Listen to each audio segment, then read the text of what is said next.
আমার কাছে মনে হয় পাকিস্তান এবং ভারতের যে সংঘাত সেটা ভারত এবং পাকিস্তানের মধ্যে সীমাবদ্ধ থাকবে। এই কারণে ভারতীয় সরকার এবং পাকিস্তানের সরকার জনগণ বিচ্ছিন্ন দুটি সরকার বলে আমার কাছে মনে হয়।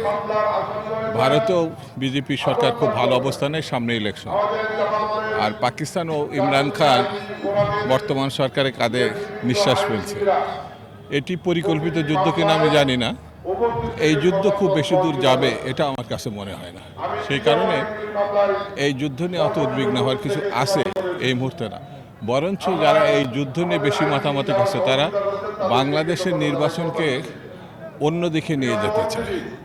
বাংলাদেশের করিডোর প্রসঙ্গ আনতে চায়, বার্মার সঙ্গে যুদ্ধের করতে চায়।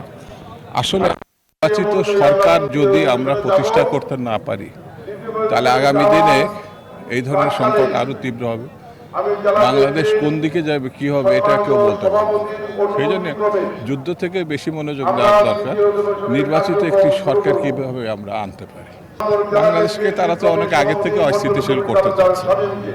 বিশেষ করে সংখ্যালঘু প্রসঙ্গে মিথ্যা প্রচারণায় তারা স্বাধীনতা পরিবর্তনের পর লাগামহীনভাবে, লাগাতারভাবে তারা, যেটা কোনো সত্যতা নেই, স্বাভাবিক কারণে ওটা ফেল করার কারণে আবার এই পুশইন করার চেষ্টা করছে, পুশব্যাক করার চেষ্টা করছে।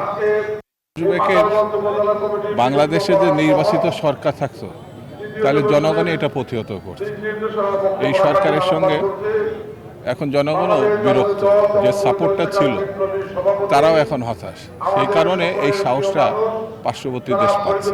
এটা ফেসবুকে দিয়ে নিষিদ্ধ করার কোনো ব্যাপার নেই। বাংলাদেশ সর্ববৃহৎ পার্টি হচ্ছে বিএনপি। কোনো কিছু যদি ছেলেরা বা শিক্ষার্থীরা, স্কুলে কলেজের ছাত্ররা কিছু করতে চায় তাহলে আমাদের অফিসে এসে আলাপ করতে পারত। ফেসবুকে দিলাম, একটা আন্দোলন হয়ে গেল, সেই অবস্থা এখন দেশের নাই। সেই জন্য আমরা স্পষ্ট করে প্রথম থেকেই বলছি যে এই অপকর্ম, এই গণহত্যার সঙ্গে যারা জড়িত তাদের বিচারে আইনে আওতায় এসে আইনের মাধ্যমে তাদের নিষিদ্ধ করা, আর না হলে নির্বাচন দিলে পরে এমনিতে তারা নিশ্চিহ্ন হয়ে যাবে।